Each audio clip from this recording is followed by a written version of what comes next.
കേസരി സ്മാരക ട്രസ്റ്റിന്റെ ഈ തദ്ദേശ തെരഞ്ഞെടുപ്പുമായി ബന്ധപ്പെട്ടുകൊണ്ട് നിങ്ങൾ സംഘടിപ്പിക്കുന്ന ഈ മീറ്റ് ദ പ്രസ് പരിപാടിയിലേക്ക് ക്ഷണിച്ചതിൽ പത്രപ്രവർത്തക യൂണിയന്റെ ജില്ലാ ഘടകത്തോടും കേസരി സ്മാരക ട്രസ്റ്റിന്റെ ഭാരവാഹികളോടും ഞാൻ ആദ്യമേ തന്നെ നന്ദി അറിയിക്കുന്നു. ഈ പ്രാവശ്യത്തെ തദ്ദേശ ഭരണ സ്ഥാപനങ്ങളിലേക്കുള്ള തെരഞ്ഞെടുപ്പ് കേരളത്തെ സംബന്ധിച്ചിടത്തോളം ഏറ്റവും നിർണായകമായ ഒരു തെരഞ്ഞെടുപ്പായിട്ടാണ് ഭാരതീയ ജനതാ പാർട്ടി കാണുന്നത്. പ്രത്യേകിച്ചും 2026 സംസ്ഥാന നിയമസഭയിലേക്കുള്ള തെരഞ്ഞെടുപ്പ് നടക്കുന്നതിന് തൊട്ട് മുമ്പ് നടക്കുന്ന ഒരു തെരഞ്ഞെടുപ്പ് എന്നുള്ള നിലക്ക്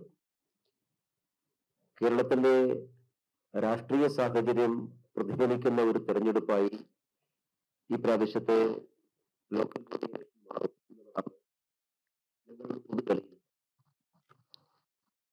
അതുകൊണ്ട് ഈ തെരഞ്ഞെടുപ്പിൽ വ്യത്യസ്തമായി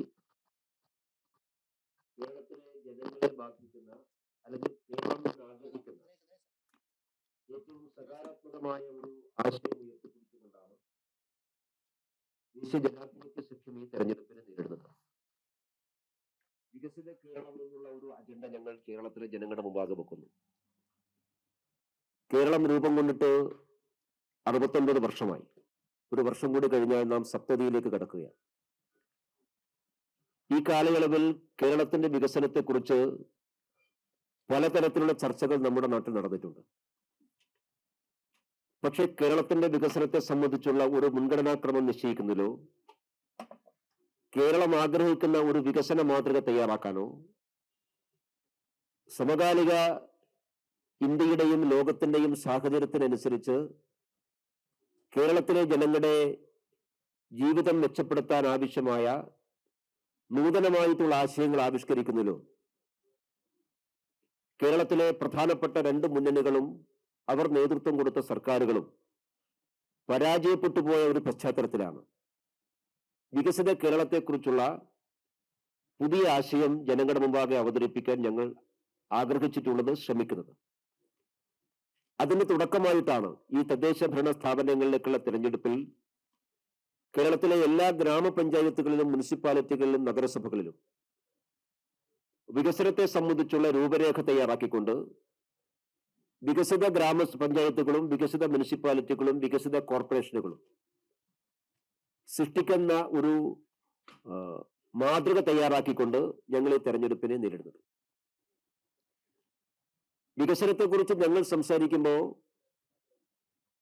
നിർഭാഗ്യവശാൽ കേരളത്തിലെ 2 മുന്നണികളും ബോധപൂർവം വിവാദമുണ്ടാക്കിക്കൊണ്ട് ഈ തെരഞ്ഞെടുപ്പിലെ യഥാർത്ഥമായിട്ടുള്ള അജണ്ടയെ അട്ടിമറിക്കാൻ വേണ്ടിയിട്ടുള്ള ശ്രമമാണ് നടത്തിക്കൊണ്ടിരിക്കുന്നത്. പലപ്പോഴും കേരളത്തിന്റെ ഒരു പ്രശ്നം വിവാദങ്ങൾ അഭിനമിച്ചു പോകുന്ന മുന്നണികളാണ് കേരളത്തിലുള്ളത്. അത് LDF ആയാലും UDF ആയാലും തെരഞ്ഞെടുപ്പ് വരുമ്പോൾ എന്തെങ്കിലും വിവാദമുണ്ടാക്കുക, മുഖ്യധാരാ വിഷയങ്ങളെ ആ വിവാദ ചുഴിയിൽപ്പെട്ട് അകറ്റി നിർത്തുക, വിവാദങ്ങൾ കൊണ്ട് നേട്ടമുണ്ടാക്കാൻ സാധിക്കുമെന്ന് പരിശ്രമിക്കുക, ഇതൊക്കെയാണ് കേരളത്തിൽ സാധാരണ സംഭവിക്കുന്നത്. ഈ പ്രാവശ്യവും സമാനമായ രീതിയിലാണ് വികസനത്തെക്കുറിച്ചുള്ള ചർച്ചയിൽ നിന്ന് പുറകോട്ട് പോകാൻ LDFും UDFും പരിശ്രമിക്കുകയാണ്.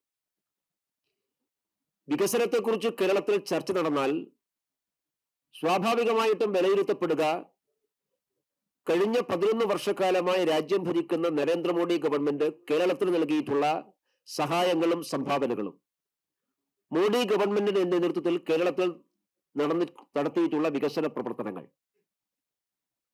കഴിഞ്ഞ 9.5 വർഷത്തെ പിണറായി വിജയന്റെ ഗവൺമെന്റ് പ്രവർത്തനങ്ങൾ, ഇത് വിലയിരുത്തപ്പെടും എന്നുള്ളത് കൊണ്ടാണ്.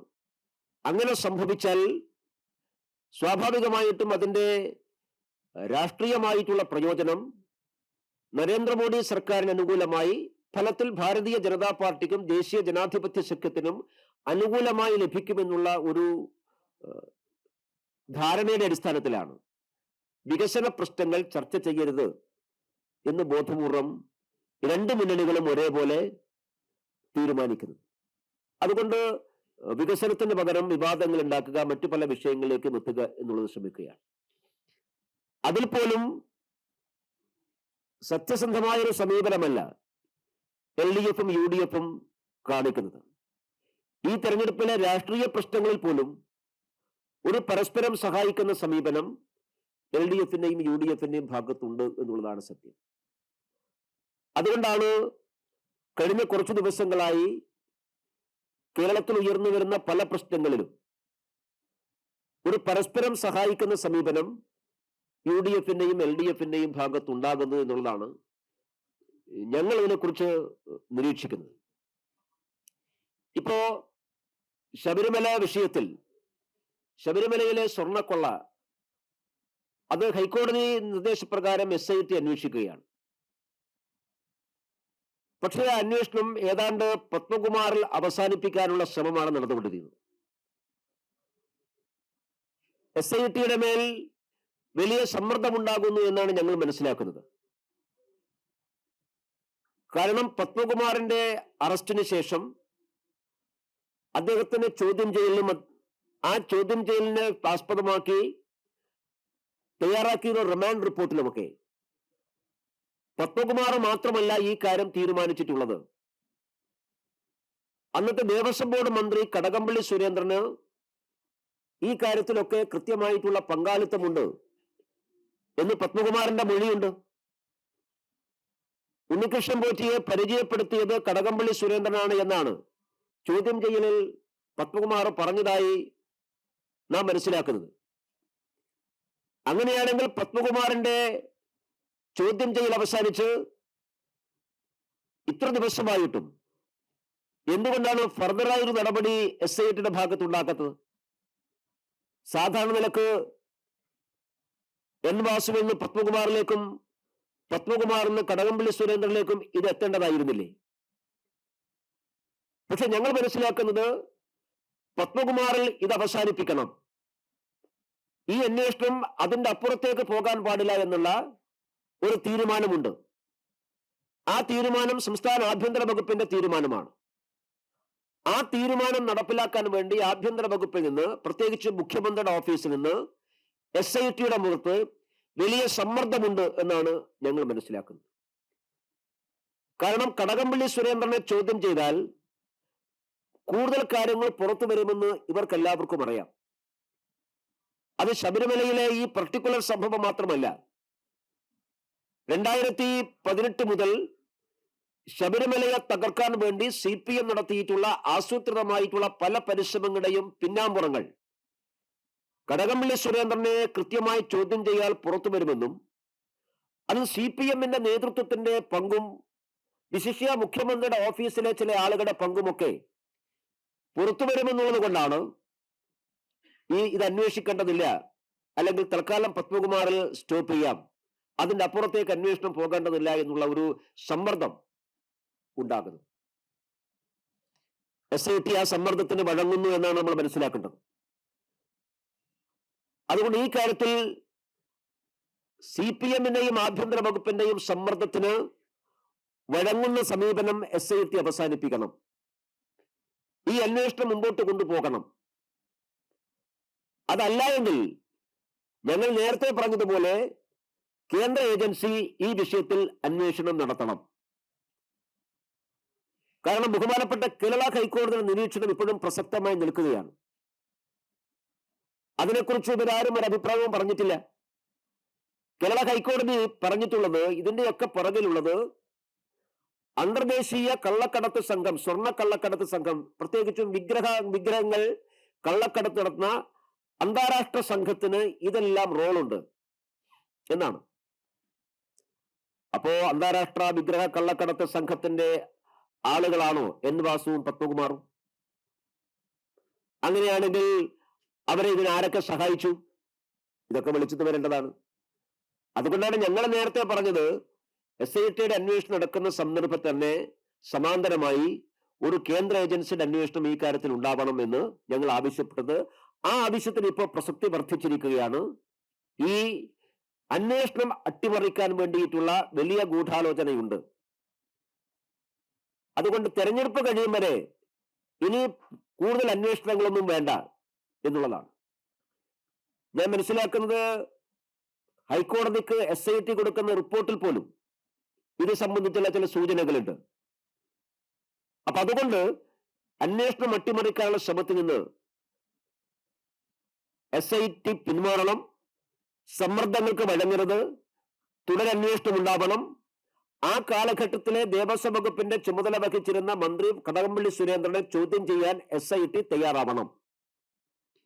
എങ്കിലേ ഇതിന്റെ പിന്നാമ്പുറങ്ങളെല്ലാം വെളിച്ചത്ത് കൊണ്ടുവരാൻ വേണ്ടി സാധിക്കുകയുള്ളൂ. ഇതിന്റെ പുറകിൽ ആരെല്ലാം പ്രവർത്തിച്ചു, ഒരു വലിയ ആസൂത്രിതമായ ഒരു ഗൂഢാലോചന ഇതിന്റെ പുറകിലുണ്ട്. ആ ഗൂഢാലോചന മുഴുവൻ പുറത്തു വരണമെങ്കിൽ അത്തരമൊരു അന്വേഷണം ഉണ്ടാകണം എന്നുള്ളതാണ് ഭാരതീയ ജനതാ പാർട്ടി ആവശ്യപ്പെടുന്നത്.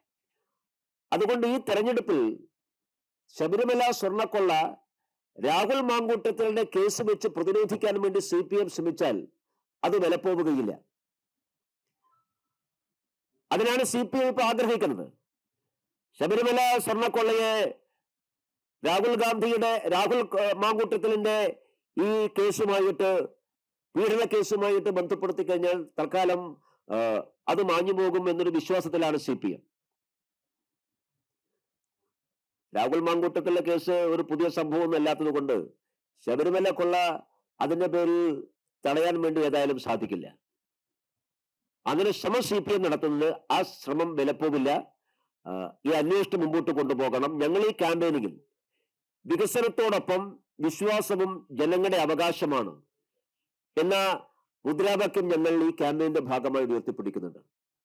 അതിൽ കേരളത്തിന്റെ വികസനത്തോടൊപ്പം കേരളത്തിലെ ദേവസ്വം ബോർഡുകൾക്ക് കീഴിൽ നടക്കുന്ന കോടിക്കണക്കിന് രൂപയുടെ കൊള്ളകൾ, അത് ശബരിമലയിൽ മാത്രമല്ല, ശബരിമല തൊട്ട് എല്ലാ ദേവസ്വം ബോർഡിന്റെയും കീഴിൽ, തിരുവിതാംകൂർ ദേവസ്വം ബോർഡും കൊച്ചി ദേവസ്വം ബോർഡും മലബാർ ദേവസ്വം ബോർഡിന്റെയും കീഴിൽ നടക്കുന്ന വലിയ കൊള്ളയെക്കുറിച്ച് അതിന്റെ ധാരാളം വാർത്തകൾ പുറത്തു വന്നിട്ടുണ്ട്. അതെല്ലാം തന്നെ ഈ തെരഞ്ഞെടുപ്പ് പ്രചരണത്തിന്റെ ക്യാമ്പയിന്റെ ഭാഗമായി, ഹൗസ് ടു ഹൗസ് ക്യാമ്പയിന്റെ ഭാഗമായി ഞങ്ങൾ ജനങ്ങളുടെ ഭാഗം അവതരിപ്പിക്കുന്നുണ്ട്. അതുകൊണ്ട് ഇത് തടയിടാൻ CPM ശ്രമിച്ചാൽ, ആ ശ്രമത്തിന് കോൺഗ്രസ് കൂട്ടുനിന്നാലും അത് വിലപ്പോവുകയില്ല. കേരളത്തിലെ ജനങ്ങളുടെ വികസനവും വിശ്വാസവും അവരുടെ അവകാശമാണ് എന്ന ആശയം ഉയർത്തിപ്പിടിച്ചുകൊണ്ടുള്ള ക്യാമ്പയിനിങ്ങിനാണ് ഈ തെരഞ്ഞെടുപ്പിൽ ഭാരതീയ ജനതാ പാർട്ടി പ്രധാനമായിട്ട് മുമ്പോട്ട് വെക്കുന്നത്.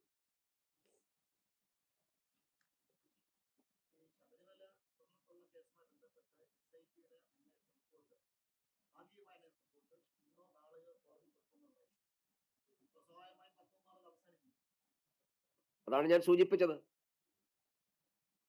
പത്മകുമാറിൽ അന്വേഷണം അവസാനിപ്പിക്കാൻ വേണ്ടിയിട്ടുള്ള ശ്രമമാണ് നടത്തിക്കൊണ്ടിരിക്കുന്നത്. ആ ശ്രമത്തിന് SIT കൂട്ടുനിൽക്കരുത്. SIT ഹൈക്കോടതി മോണിറ്റർ ചെയ്യുന്ന ഒരു അന്വേഷണ ഏജൻസിയാണ്.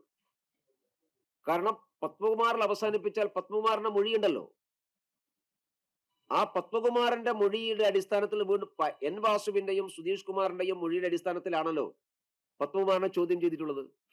അപ്പൊ പത്മകുമാറിന്റെ മൊഴി അടിസ്ഥാനത്തിൽ എന്തുകൊണ്ടാണ് കടകംപള്ളി സുരേന്ദ്രനെ ചോദ്യം ചെയ്യാത്തത്? ചോദ്യം ചെയ്താലല്ലേ കാര്യങ്ങൾ മനസ്സിലാവുകയുള്ളൂ. അപ്പൊ അതുകൊണ്ട് ഹൈക്കോടതി റിപ്പോർട്ട് കൊടുക്കുന്ന സമയത്ത് അന്വേഷണം അവസാനിപ്പിക്കാനുള്ള അതിൽ ശ്രമമുണ്ടെങ്കിൽ ഞങ്ങൾ അതിനെ ചോദ്യം ചെയ്യും. ഞങ്ങൾ നിയമപരമായിട്ടും ചോദ്യം ചെയ്യും, അല്ലാത്ത രീതിയിലും ചോദ്യം ചെയ്യും.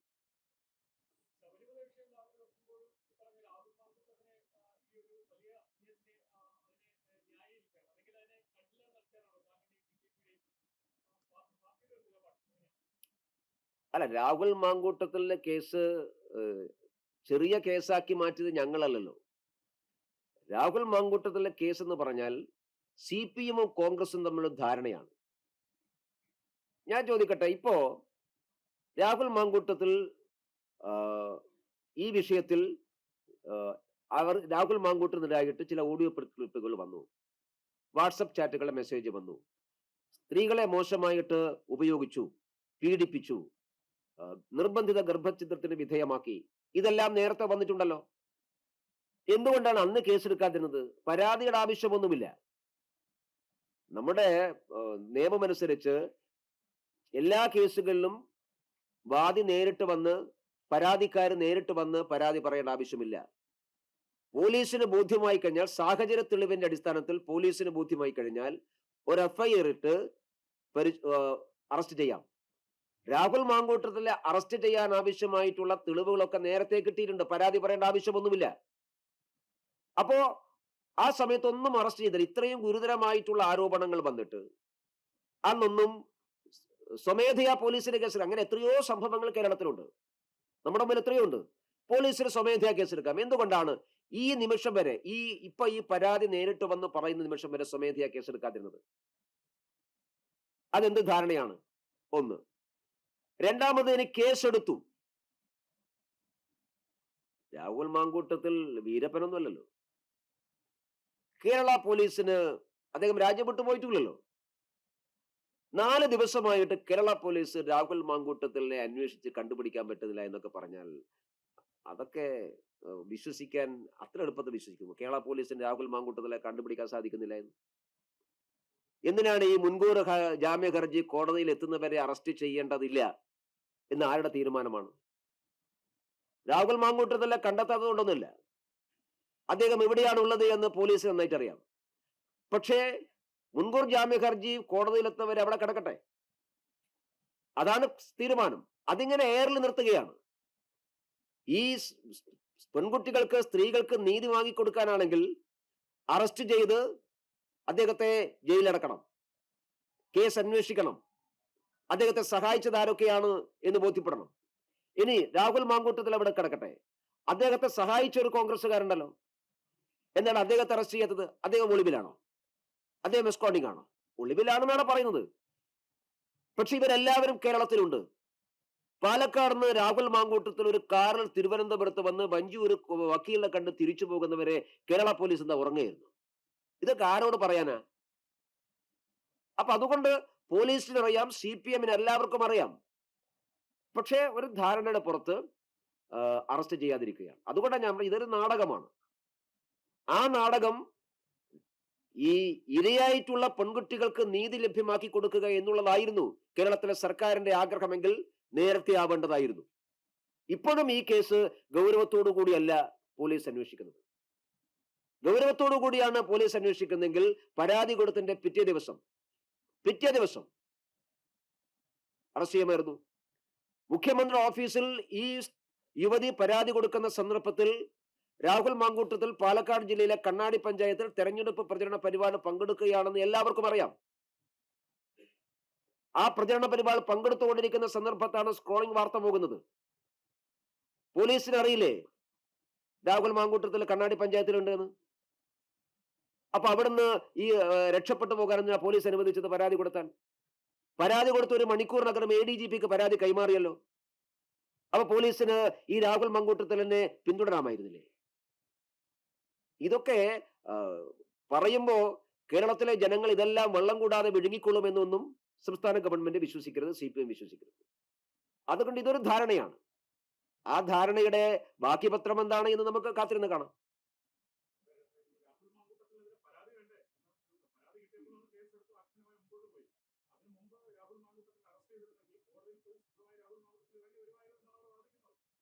അല്ല, ഇപ്പൊ വെളി തന്നെയാണല്ലോ. ഇപ്പൊ ജയിലൊന്നല്ലല്ലോ, ഇപ്പോഴും വെളി തന്നെയല്ലേ? ആ, അതുവരെ വെളിയിലാണല്ലോ. എന്തിനാ അത്രയും സമയം കൊടുക്കുന്നത്? നമ്മുടെ നാട്ടിൽ എവിടെയെങ്കിലും സ്ത്രീ പീഡന കേസിൽ മുൻകൂർ ജാമ്യ ഹർജി പരിഗണിക്കുന്നവരെ അവരെ വെറുതെ അറസ്റ്റ് ചെയ്യാതിരിക്കും? ഇല്ലല്ലോ. ഇനി ഞാൻ ആദ്യമേ പറഞ്ഞു, പരാതിയുടെ ആവശ്യമില്ല.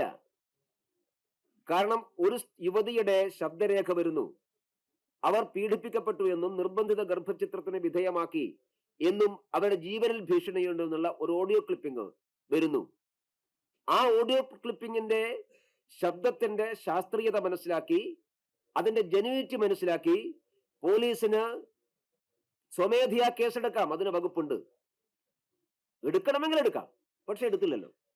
അതാ ഞാൻ പറഞ്ഞത്, കേസെടുക്കലിന് താല്പര്യമില്ല.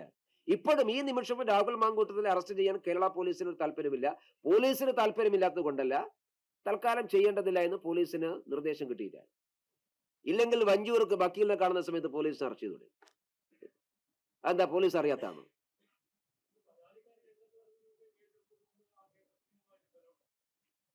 അതൊക്കെ കേസിന്റെ ജെന്യൂനിറ്റി അനുസരിച്ചല്ലേ ബലം ഉണ്ടാകുന്നില്ലാത്തത്.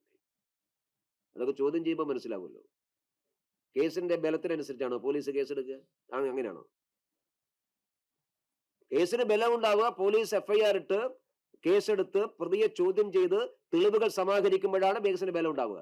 അല്ലാതെ ഒരു പരാതി എല്ലാ തെളിവുകളും കൃത്യമാക്കിയിട്ടാണോ പരാതി കൊടുക്കുക? അത് പോലീസിന്റെ പണിയാണ് അന്വേഷിക്കേണ്ടത്.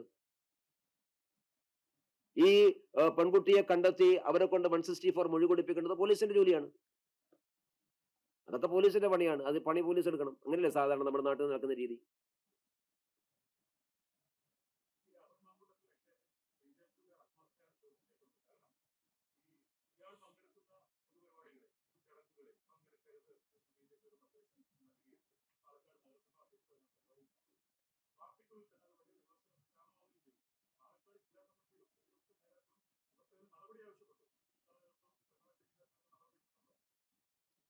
അല്ല, അതിന്റെ ആദ്യത്തെ ഭാഗം ബി.ജെ.പിയുടെ ആത്മാർത്ഥത എന്ത്, ബി.ജെ.പിക്ക് എന്താ ആത്മാർത്ഥ കുറവ്? ഞങ്ങൾ എന്ത് ചെയ്യാനാ ഇതില്? ഞങ്ങള് വാദിയുമല്ല പ്രതിയുമല്ല. ഞങ്ങൾ വാദിയുമല്ല പ്രതിയുമല്ല പോലീസുമല്ല. ആ, പാലക്കാട് ഞങ്ങളല്ലേ സമരം ചെയ്തത്, വേറെ ആരും സമരം ചെയ്യുന്നത്? അന്ന് രാത്രി ഞങ്ങളല്ലേ സമരം ചെയ്തത്? പാലക്കാട് രാഹുൽ മാങ്കൂട്ടത്തിനെതിരെ കാല് കുത്തിക്കില്ല എന്നൊക്കെ പറഞ്ഞാൽ അതൊരു ഫ്രേസല്ലേ സാർ? കാല് കുത്തിക്കില്ല എന്നൊക്കെ പറഞ്ഞാൽ അയാളെ കാലെടുത്ത് മേലോട്ട് വെക്കാൻ പറ്റുമോ? അയാൾ എം.എൽ.എ ആണ്, അയാൾ അവിടെ വരുന്നു. നാണോ മാനോ ഇല്ലാത്ത ആൾക്കാർക്ക് എവിടെയും വരാലോ. അയാൾ വരുന്നു.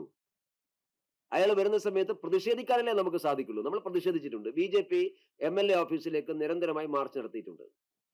പാലക്കാട് മുനിസിപ്പൽ ചെയർപേഴ്സൺ രാഹുൽ മാങ്കൂട്ടർ പങ്കെടുത്തതിനെ സംബന്ധിച്ച് ബി.ജെ.പിയുടെ അഭിപ്രായം പറഞ്ഞിട്ടുണ്ടല്ലോ. ഞങ്ങളത് തള്ളിക്കളയുകയും അവരോട് വിശദീകരണം ചോദിക്കുകയും അവർക്കൊരു തെറ്റ് പറ്റിയതായിട്ട് അവർ സംസ്ഥാന നേതൃത്വം ബോധ്യപ്പെടുത്തുകയും ചെയ്തു. ഞങ്ങളുടെ ആത്മാർത്ഥതയുണ്ടെങ്കിൽ നിങ്ങൾ മനസ്സിലാക്കേണ്ടത്, പാലക്കാട് മുനിസിപ്പാലിറ്റി ഔദ്യോഗികമായി നടത്തിയിട്ടുള്ള ഒരു പരിപാടിയിലും ഞങ്ങൾ എം.എൽ.എ പങ്കെടുപ്പില്ല. ബൈ പ്രോട്ടോകോൾ അനുസരിച്ച് എം.എൽ.എ പങ്കെടുപ്പിക്കേണ്ടതാണ്. മുനിസിപ്പാലിറ്റിയുടെ 2 പരിപാടി, ഒന്ന് കേന്ദ്രമന്ത്രിമാരായിട്ടുള്ള ജോർജ് കുര്യൻ പങ്കെടുത്ത പരിപാടി, സുരേഷ് ഗോപി പങ്കെടുത്ത 2 ഒഫീഷ്യൽ പ്രോഗ്രാം ഉണ്ടായിരുന്നു. ആ പ്രോഗ്രാമിൽ നോർമൽ പ്രോട്ടോകോൾ അനുസരിച്ച് ചീഫ് ഗസ്റ്റ് ആയിട്ട് വിളിക്കേണ്ടത് സ്ഥലം എം.എൽ.എ ആണ്. ഞങ്ങൾ ആ 2 ഔദ്യോഗിക പരിപാടിക്കും എം.എൽ.എ പങ്കെടുപ്പിച്ചിട്ടില്ല. അതാണ് ബി.ജെ.പിയുടെ നിലപാട്. ആ നിലപാട് പാലക്കാട് എല്ലാവർക്കും വ്യക്തമാണ്.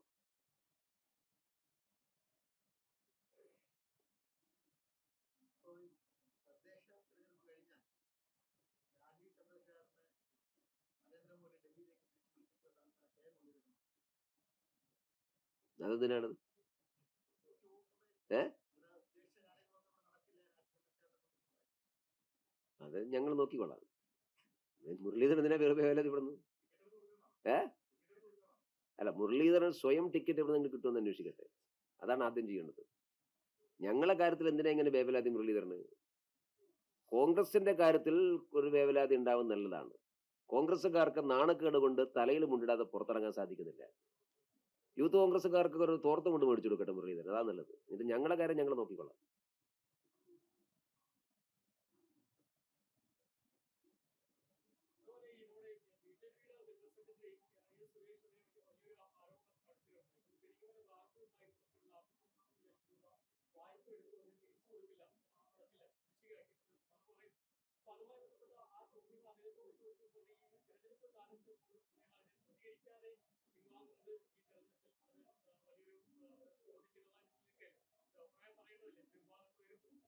അദ്ദേഹം പ്രതികരിച്ചില്ലേ? അദ്ദേഹത്തിന്റെ പ്രതികരണം എല്ലാ മീഡിയയിലും വന്നിട്ടുണ്ടല്ലോ.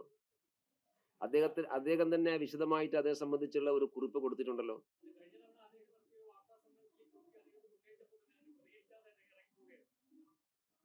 ഞാൻ അദ്ദേഹത്തിന്റെ പ്രതികരണം കണ്ടിട്ടുണ്ട്.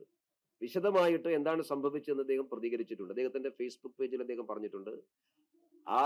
ഈ വാർത്ത വന്നതിന്റെ തൊട്ടുപിറ്റേ ദിവസത്തെ ചില വിഷ്വൽ മീഡിയ അദ്ദേഹത്തോട് പ്രതികരണം ആരാഞ്ഞപ്പോൾ അവരോടും പറഞ്ഞിട്ടുണ്ട്.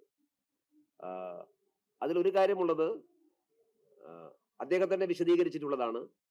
ആ ബാങ്കിന്റെ ഭരണസമിതിയിൽ അദ്ദേഹം ഒരു 3 വർഷം മാത്രമേ ഇരുന്നിട്ടുള്ളൂ.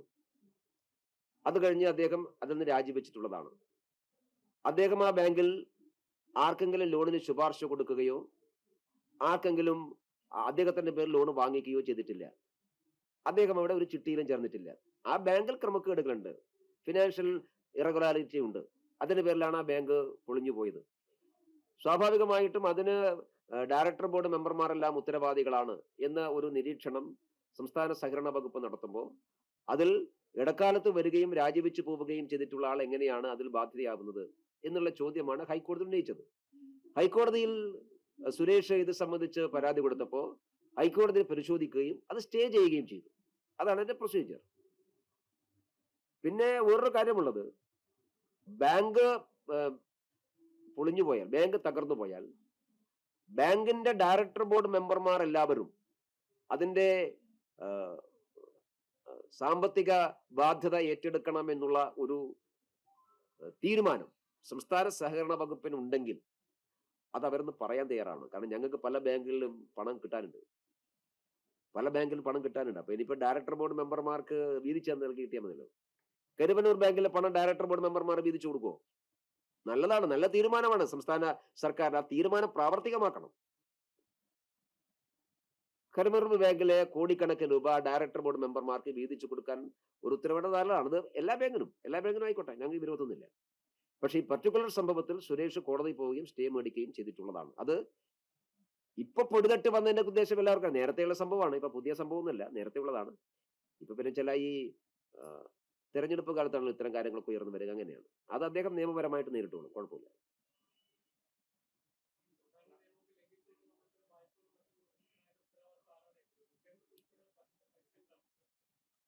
അല്ല, അതൊരു നമ്മൾ ചർച്ച ചെയ്യപ്പെടേണ്ട വിഷയമാണ്. കാരണം സഹകരണ സ്ഥാപനങ്ങൾ പലപ്പോഴും സാമ്പത്തിക പ്രതിസന്ധിയിലാകുന്നത് ലോൺ എടുത്തിട്ടുള്ള ആളുകൾ തിരിച്ചു കൊടുക്കാതിരിക്കുക, വ്യാജ ലോണുകൾ ഉണ്ടാക്കുക. ഇപ്പൊ CPM-ന്റെ നേതൃത്വത്തിലുള്ള സഹകരണ ബാങ്കുകളെല്ലാം തകർന്നത് വ്യാജ ലോണിന്റെ പേരിലാണ്. അപ്പൊ കരുവന്നൂർ ബാങ്കിന്റെ യഥാർത്ഥമായ പ്രശ്നം എന്താണ്? കരുവന്നൂർ ബാങ്കിൽ അവിടുത്തെ മെമ്പർമാരുടെ പേരിൽ CPM-ന് ചില ആളുകൾ വ്യാജ ലോൺ എടുത്തു, അതൊന്നും തിരിച്ചടച്ചില്ല. അവസാനം നോട്ടീസ് ഈ കൺസെന്റ് കക്ഷികൾക്ക് പോകുന്ന സമയത്താണ് അവർ അവരുടെ പേരിൽ ലക്ഷങ്ങൾ ലോൺ എടുത്തായിട്ട് അവരറിയുന്നത്, ജപ്തിക്ക് പോകുമ്പോഴാണ്.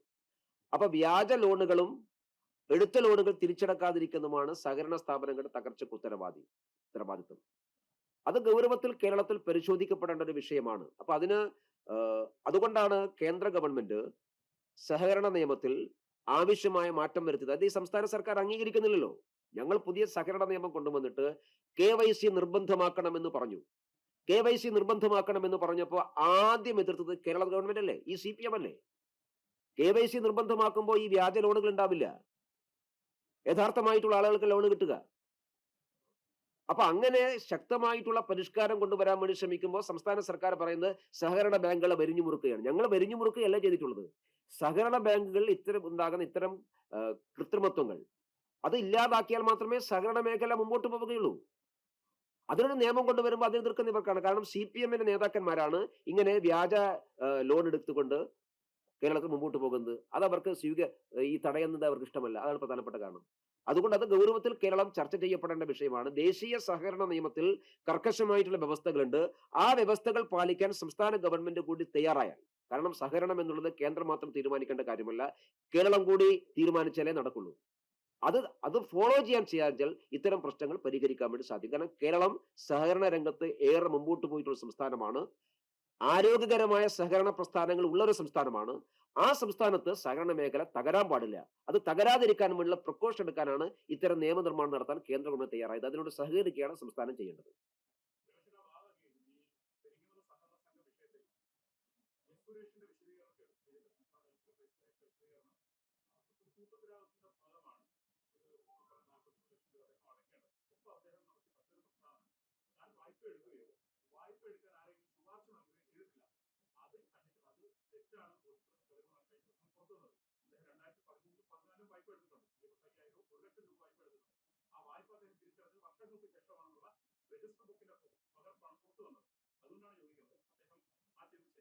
അത് തിരിച്ചടച്ചു എന്നല്ലേ നിങ്ങൾ പറഞ്ഞത്? അതിനെക്കുറിച്ച് എനിക്കറിയില്ല. അത് അദ്ദേഹം വിശദീകരിച്ചിട്ടുണ്ട്. കോടതിയിൽ പോയിട്ട് അദ്ദേഹത്തിന് സ്റ്റേയും കിട്ടിയിട്ടുണ്ട്. ഇനിയിപ്പോ കോടതി പരിശോധിക്കുന്ന സമയത്ത് കോടതി ഒരു കേസുണ്ടായി കോടതിയിൽ പോയി സ്റ്റേ മേടിച്ചു കഴിഞ്ഞാൽ സ്വാഭാവികമായും കോടതി വിഷയം പരിശോധിക്കുമല്ലോ. ഇദ്ദേഹം ലോൺ എടുത്തിട്ടുണ്ടോ, ലോൺ തിരിച്ചടച്ചിട്ടുണ്ടോ, ഇദ്ദേഹത്തിന് കുടിശ്ശികയുണ്ടോ. ഇദ്ദേഹം പറഞ്ഞിട്ടുള്ളത് ആ ബാധ്യത, ആ ലയബിലിറ്റിക്ക് ഞാൻ ഉത്തരവാദിയല്ല എന്നാണ് ഇദ്ദേഹത്തിന്റെ പ്രയർ കോടതിയിൽ. അപ്പോ ആ ലയബിലിറ്റിക്ക് ഞാൻ ഉത്തരവാദിയല്ല എന്ന് പ്രയർ ഇദ്ദേഹം കോടതിയുടെ മുമ്പാകെ വെക്കുമ്പോൾ കോടതി പരിശോധിക്കുമല്ലോ ഇദ്ദേഹത്തിന് ലയബിലിറ്റി ഉണ്ടോ ഇല്ലയോ എന്ന്. അത് പരിശോധിച്ച് പറയട്ടെ, അപ്പോഴാണല്ലോ വ്യക്തമാവുന്നത്. 3 വർഷം കൊണ്ട് അദ്ദേഹം രാജിവെച്ചല്ലോ. അതിന് കോടതിയിലാണല്ലോ. ഞാൻ പറഞ്ഞത് കോടതിയെ പരിശോധിക്കട്ടെ. ഞങ്ങളതിൽ വേറെ രാഷ്ട്രീയമൊന്നും കാണുന്നില്ല. കാരണം ഇതൊന്നും BJP-യുടെ ബാങ്കുകളല്ല. ഒരു കാര്യം നമ്മൾ മനസ്സിലാക്കേണ്ടത്, ഇതൊന്നും BJP സംഘടനാപരമായിട്ടോ രാഷ്ട്രീയമായിട്ടോ എടുത്ത തീരുമാനത്തിന്റെ പേരിൽ ആരംഭിച്ചിട്ടുള്ള ബാങ്കുകളല്ല. ഇതെല്ലാം BJP-യുടെ പ്രവർത്തകരോ നേതാക്കന്മാരോ ആയിരിക്കും. അവർ അവരുടെ സ്വകാര്യ തീരുമാന പ്രകാരം ആരംഭിച്ചിട്ടുള്ള ബാങ്കുകളാണ്. ഇതിലൊന്നും BJP-ക്ക് ഏതെങ്കിലും തരത്തിലുള്ള നിയന്ത്രണമോ നിങ്ങൾ കൊടുക്കുന്ന നിർദ്ദേശങ്ങൾ കൊടുക്കുന്നു അങ്ങനെ ഒരു ഏർപ്പാടും BJP-യെ സംബന്ധിച്ചിടത്തോളം ഇല്ല. അതിന്റെ ലാഭവും നഷ്ടവും അവർ തന്നെയാണ് സഹിക്കേണ്ടത്.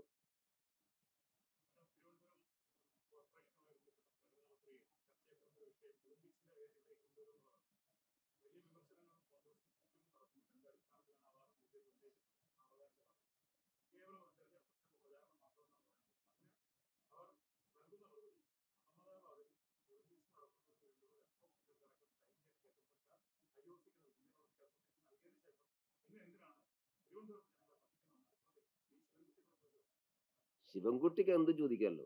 ഞങ്ങൾ തിരുവനന്തപുരം ജനങ്ങളുടെ മുമ്പാകെയല്ലേ പറഞ്ഞത്. ഞങ്ങൾ ഇവിടെ തന്നെ ജീവിക്കുന്നവരല്ലേ. ഞങ്ങൾ വാഗ്ദാനം കൊടുത്ത് നടപ്പിലാക്കും. ഞങ്ങൾ കൊടുത്ത എന്ത് വാഗ്ദാനം നടപ്പിലാക്കാത്തെന്നുള്ളത് CPM പോലെയാണ് BJP. സാധിക്കുന്ന കാര്യം ഞങ്ങൾ പറയാറുള്ളൂ. ഒളിമ്പിക്സ് ഇന്ത്യയിലേക്ക് വന്നാൽ അത് ഏതെങ്കിലും ഒരു നഗരത്തിൽ മാത്രമല്ല നടക്കുക. അങ്ങനെയാണോ സാധാരണ?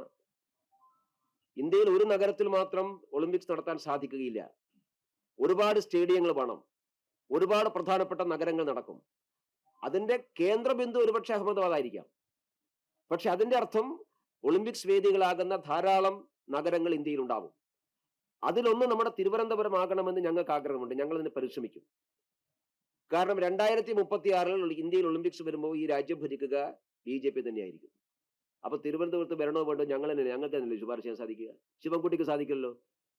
2036 ആകുമ്പോഴേക്ക് ശിവൻകുട്ടിയുടെ പാർട്ടി കേരളത്തിൽ പഞ്ചായത്ത് പോലും ഭരിക്കുന്ന സ്ഥിതി ഉണ്ടാവില്ല. അപ്പൊ അതുകൊണ്ട് ഞങ്ങൾ തന്നെയാണ് തീരുമാനിക്കുക. ഞങ്ങൾക്ക് നടപ്പിലാക്കാൻ സാധിക്കുമെന്നുള്ള ആത്മവിശ്വാസം ഉള്ളത് കൊണ്ടാണ് ഞങ്ങൾ തിരുവനന്തപുരം ജനങ്ങളോട് പറഞ്ഞത്. ഞങ്ങൾ ഉത്തരവാദിത്ത ബോധത്തോടു കൂടി തന്നെയാണ് പറഞ്ഞത്. ഞങ്ങൾ നടപ്പിലാക്കുകയും ചെയ്യും. ഒളിമ്പിക്സിന്റെ സ്വഭാവം എന്താണെന്നും ഒന്നും പറഞ്ഞിട്ടൊന്നുമില്ലല്ലോ. ഇന്ത്യയിലേക്ക് ഒളിമ്പിക്സിനെ ക്ഷണിച്ചിട്ടുണ്ട്. 2036 ഒളിമ്പിക്സ് ഇന്ത്യയിൽ പ്രതീക്ഷിക്കുന്നത് പ്രധാനമന്ത്രി പറഞ്ഞിട്ടുണ്ട്. അപ്പം അതിലൊരു വേദി തിരുവനന്തപുരം ആകാൻ വേണ്ടി ഞങ്ങൾ പരിശ്രമിക്കും. ഞങ്ങളുടെ വാഗ്ദാനമാണ്.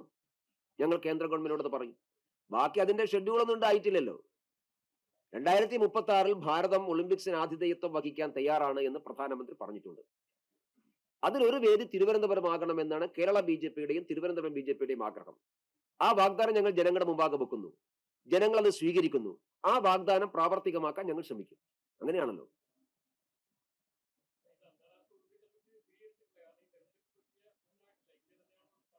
ഇല്ല ഇല്ല, ഞാൻ പറഞ്ഞല്ലോ, ഞങ്ങൾ ഭാരതം സ്വാഗതം ചെയ്തു. 2036 ഒളിമ്പിക്സിന് വേദി ഭാരതമാണെങ്കിൽ അതിലൊരു വേദി തിരുവനന്തപുരത്ത് കൊണ്ടുവരാൻ ഞങ്ങൾ ശ്രമിക്കും. അതാണ് ഞങ്ങളുടെ വാഗ്ദാനം. ബാക്കിയെല്ലാം തീരുമാനിക്കേണ്ട കാര്യങ്ങളാണ്. ഏതായാലും അത് ക്ലിക്കായിട്ടുണ്ട് അല്ലേ?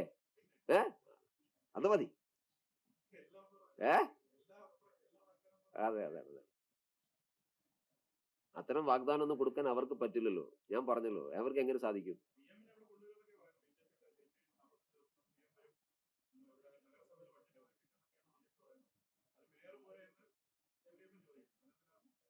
നഗരസഭയിലെ ബഡ്ജറ്റ് അവതരിപ്പിക്കാനല്ലല്ലോ പ്രധാനമന്ത്രി വരുന്നത്. തിരുവനന്തപുരം ഈ രാജ്യം ശ്രദ്ധിക്കപ്പെടുന്ന ഒരു തലസ്ഥാന നഗരിയാക്കി ഞങ്ങൾ മാറ്റും. Capital city. തിരുവനന്തപുരത്തും ഇന്ന് ഇന്ത്യയിൽ അറിയപ്പെടുന്ന ഒരു ക്യാപിറ്റൽ സിറ്റി അല്ല. അതുകൊണ്ട് രാജ്യത്തിനാകെ മാതൃകയാകാൻ സാധിക്കുന്ന വികസന നഗരമായിട്ട് തിരുവനന്തപുരം നഗരത്തെ മാറ്റും. അതിന്റെ പ്രഖ്യാപനത്തിന് ഞങ്ങൾ പ്രധാനമന്ത്രിയെ കൊണ്ടുവരും. അത് ഞങ്ങളുടെ ഒരു ആഗ്രഹം, ഞങ്ങളുടെ ഒരു സന്തോഷമല്ലേ. പ്രധാനമന്ത്രി അത് പ്രഖ്യാപിക്കും. എന്താ കുഴപ്പം? ഇവർക്ക് പ്രധാനമന്ത്രി വരില്ലാത്തതിന് ഞങ്ങൾ എന്ത് ചെയ്യുന്നു? പ്രഖ്യാപിക്കാൻ ആവശ്യത്തിനായില്ലേ?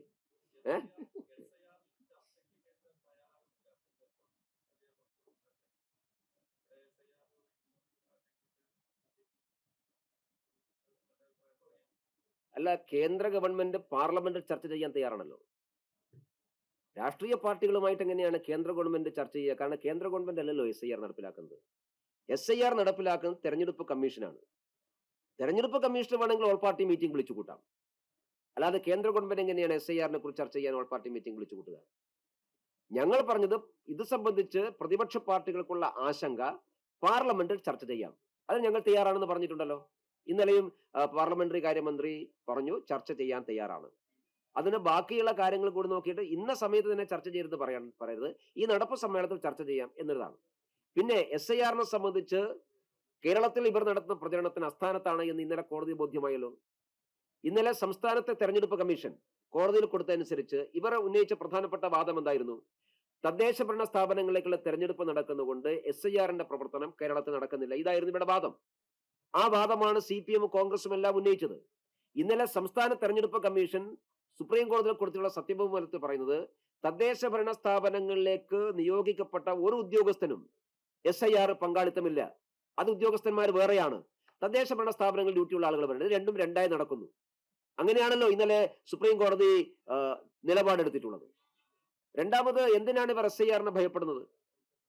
രാജ്യത്ത് വോട്ടർ പട്ടിക പരിഷ്കരിക്കണമെന്നുള്ള ആവശ്യം മുമ്പോട്ട് വെച്ചത് INDA മുന്നണിയല്ലേ, ഇന്ത്യ മുന്നണിയല്ലേ? രാഹുൽ ഗാന്ധിയാണല്ലോ ഇതിന്റെ പ്രധാനപ്പെട്ട ഭാഗം നടത്തിയത്. അതിന്റെ ആസ്പദമാക്കിയിട്ട് വോട്ടർ പട്ടിക പരിഷ്കരിക്കുമ്പോൾ അതിനെ എതിർക്കുന്നതിനാണ് എന്ത് ലോജിക്കിന്റെ അടിസ്ഥാനത്തിലാണ് എതിർക്കുന്നത്? അപ്പൊ രാജ്യത്ത് ഒരു കാര്യവും നടക്കാൻ പാടില്ല. വ്യാജ വോട്ടർമാര് ഉണ്ടാവണം, കള്ള വോട്ടുണ്ടാക്കണം. ഇതാഗ്രഹിക്കുന്നവരാണല്ലോ SIR എതിർക്കുന്നത്. ഞങ്ങൾക്ക് വ്യാജ വോട്ടിന്റെയും കള്ള വോട്ടിന്റെയും ആവശ്യമില്ലാത്തതുകൊണ്ട് SIR BJP സ്വാഗതം ചെയ്യുന്നത്. ഞങ്ങൾ ഒറിജിനൽ വോട്ടർമാരെ വോട്ട് മതി, ഇവരെ പോലെ വ്യാജ വോട്ടർമാരെ വോട്ട് ഞങ്ങൾക്ക് വേണ്ട.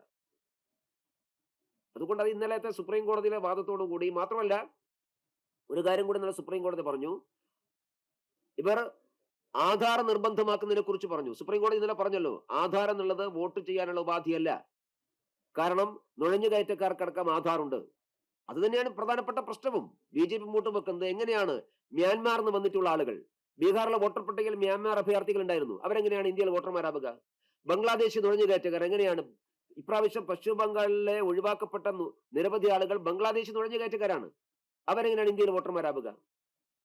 അത്തരം ആളുകളൊക്കെ ഒഴിവാക്കാൻ വേണ്ടിയിട്ടുള്ളതാണ് ഈ രാജ്യത്ത് വോട്ട് രേഖപ്പെടുത്തേണ്ടത്. ഈ രാജ്യത്തില് പൗരന്മാരാണ് വോട്ട് രേഖപ്പെടുത്തുന്നത്. ഈ കോൺഗ്രസ് ഉന്നയിച്ച വാദം പൗരത്വവും വോട്ടവകാശവും രണ്ടും രണ്ടാണ്. അതെങ്ങനെയാണ്? എനിക്ക് ആ ലോജിക്ക് മനസ്സിലായിട്ടില്ല. അതെന്തർത്ഥത്തിലാണ്? പൗരന്മാരല്ലേ വോട്ട് ചെയ്യേണ്ടത്? പൗരത്വവും വോട്ടവകാശവും രണ്ടും രണ്ടല്ല. പൗരത്വം ഉള്ളവർക്കേ വോട്ടവകാശമുള്ളൂ.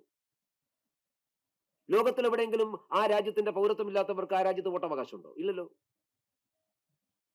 അപ്പൊ അതൊക്കെ വിചിത്രമായിട്ടുള്ള വാദം ഉന്നയിക്കുകയാണ് കോൺഗ്രസ്. അതെല്ലാം കോടതിയിൽ പരാജയപ്പെട്ടു പോയത് കഴിഞ്ഞ ദിവസങ്ങൾ നമ്മൾ കണ്ടിട്ടുള്ളതുമാണ്.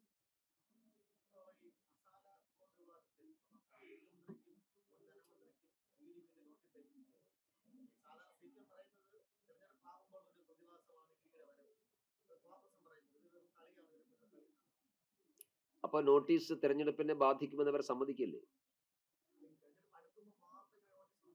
അല്ല, BJP അല്ലല്ലോ നോട്ടീസ് അയക്കുന്നത്, ED അല്ലേ നോട്ടീസ് അയക്കുന്നത്. ആ ED പരിശോധന അടിസ്ഥാനത്തിൽ അവർ തെരഞ്ഞെടുപ്പ് നോക്കിയിട്ടല്ലല്ലോ നോട്ടീസ് അയക്കുന്നത്. അവര് ഇത് സംബന്ധിച്ച് നേരത്തെ തന്നെ ED ആരോപണം ഉന്നയിച്ചിരുന്നു. നേരത്തെ തോമസ് ഐസക്കിന് നോട്ടീസ് അയച്ചതാണ്. തോമസ് ഐസക്കിന് നോട്ടീസ് അയച്ചിട്ട് തോമസ് ഐസക്ക് കോടതിയിൽ പോയിട്ട് അതിന് സ്റ്റേ മേടിക്കുകയാണ് ചെയ്തിട്ടുള്ളത്. ഇപ്പൊ വീണ്ടും അത് പരിശോധിച്ചു. ആ പരിശോധന അടിസ്ഥാനത്തിൽ തുടർ നടപടികൾ, ഇവരുടെ മൊഴിയെടുക്കാൻ വേണ്ടി നോട്ടീസ് അയച്ചിരിക്കുകയാണ്. ഇവരെ പ്രതികളാക്കുന്നല്ലോ ചെയ്തിട്ടുള്ളത്. ആ കേസിലെ അന്വേഷണത്തിൽ ഇവരെ മൊഴി കൂടെ വേണം. ഇവരോട് മൊഴി കൊടുക്കാനാണ് പറഞ്ഞിട്ടുള്ളത്. നോട്ടീസ് അയക്കുക എന്ന് പറഞ്ഞാൽ ഇവരെ പ്രതിയാക്കി ചേർത്തിട്ടൊന്നുമില്ലല്ലോ. ഇതിൽ സർക്കാരിന്റെ വിശദീകരണം എന്താണ്? ഇത് ആ കിഫ്ബിയുടെ ചെയർമാനാണ് മുഖ്യമന്ത്രി, അതിന്റെ താഴെയുള്ള ആളാണ് ധനകാര്യമന്ത്രി. അപ്പൊ അവർക്ക് എന്താണ് പറയാനുള്ളത് കേൾക്കണ്ടേ ED? അതിന് പകരം ഞങ്ങൾ ഇതൊന്നും പറയില്ല എന്ന് ഇവരുടെ കയ്യിലൊന്നും ഒളിക്കാനില്ലെങ്കിൽ ഇവർക്ക് പോയി പറയുന്നതിന് എന്താ കുഴപ്പം? അപ്പൊ ഒളിക്കാനുണ്ട്. കാരണം EDയുടെ പല ചോദ്യങ്ങളും ഇവർക്ക് ഉത്തരവില്ല. ഇവര് ആദ്യം പറഞ്ഞത് കിഫ്ബി എന്ന് പറഞ്ഞാൽ സംസ്ഥാന സർക്കാരിന് നിയന്ത്രണമില്ലാത്ത ഫണ്ടാണ് എന്നാണ്. അതാണ് CAG ചോദ്യം ചെയ്തത്. ഓഡിറ്റ് പാടില്ല, CAGയുടെ ഓഡിറ്റിങ്ങിന് കിഫ്ബി ഫണ്ട് ബാധകമാവില്ല എന്നായിരുന്നു ഇവർ പ്രചരിപ്പിച്ചത്. അത് CAG ചോദ്യം ചെയ്തപ്പോൾ അത് പൊളിഞ്ഞുപോയി. കാരണം സംസ്ഥാന സർക്കാരിന്റെ ജാമ്യത്തിലാണ് എല്ലാ ബോണ്ടുകളും ഇറങ്ങിയിട്ടുള്ളത്. പിന്നെ എങ്ങനെയാണ് CAG അത് പരിശോധിക്കാതിരിക്കുക? ആ വാദം പോയി. ഇപ്പോ രണ്ടാമത്തെ പ്രശ്നമുണ്ടായിരുന്നത്, ഈ കിഫ്ബിയിൽ ഇവർ സമാഹരിച്ച തുക കൂടുതൽ പലിശക്കാണ്. 9.72% പലിശക്കാണ് ലണ്ടനിൽ പോയിട്ട് ഇവർ വായ്പ മേടിച്ചത്. ഇന്ത്യക്കകത്തുള്ള ധാരാളം ധനകാര്യ ഏജൻസികൾ, ഇന്ത്യക്കകത്തും പുറത്തുമുള്ള ധാരാളം ധനകാര്യ ഏജൻസികൾ 7% പലിശക്ക് സഹായം കൊടുക്കാൻ തയ്യാറായിരുന്നു. അത് വേണ്ട എന്ന് വെച്ചിട്ട് 9% മേലെ പലിശക്ക് ലണ്ടനിൽ പോയിട്ട് ഈ പണം മേടിച്ചതിന്റെ കമ്മീഷൻ ഉണ്ട്. ആ കമ്മീഷൻ എവിടെ പോയി? എന്തിനാണ് കൂടുതൽ പലിശക്ക് കടം മേടിച്ചത്? ഈ ചോദ്യം ED ചോദിച്ചു, അതിന് ഉത്തരവില്ല. ഇപ്പൊ ഈ നോട്ടീസ് പുതിയൊരു വിഷയമാണ്. ഇപ്പോഴത്തെ നോട്ടീസ് എന്ന് പറയുന്നത്, പരിശോധനയിൽ ഒരു കാര്യം കൂടി EDക്ക് ബോധ്യമായി, ഇവർ ഇതുപയോഗിച്ച് ഭൂമി വാങ്ങിയിട്ടുണ്ട്. സംസ്ഥാന സർക്കാരിന് നിയന്ത്രണമില്ലാത്ത ഏജൻസിയാണ് കിഫ്ബി എങ്കിൽ കിഫ്ബിക്ക് ഭൂമി വാങ്ങാൻ അവകാശമില്ല. സംസ്ഥാന സർക്കാരിന് വാങ്ങാം. കാരണം ഇതെല്ലാം പരസ്പരം കണക്റ്റഡ് ആണ്. ആദ്യം ഇവര് സംസ്ഥാന സർക്കാരിന് ബന്ധമില്ല എന്ന് പറയുക, കിഫ്ബി സ്വതന്ത്ര ഏജൻസിയാണെന്ന് പറയുക. രണ്ടാമത് ആ സ്വതന്ത്ര ഏജൻസിക്ക് ഭൂമി വാങ്ങാൻ അധികാരമില്ല എന്ന് ED പറയുമ്പോൾ അപ്പൊ പറയുന്നു അത് സംസ്ഥാന സർക്കാരാണ്. അപ്പൊ ഈ ചോദ്യങ്ങൾക്കെല്ലാം EDക്ക് ഉത്തരം കൊടുത്താൽ മതി. ഞങ്ങൾക്ക് ഉത്തരം തരണ്ട, EDക്ക് അവരെ കൃത്യമായി ഉത്തരം കൊടുത്താൽ മതി.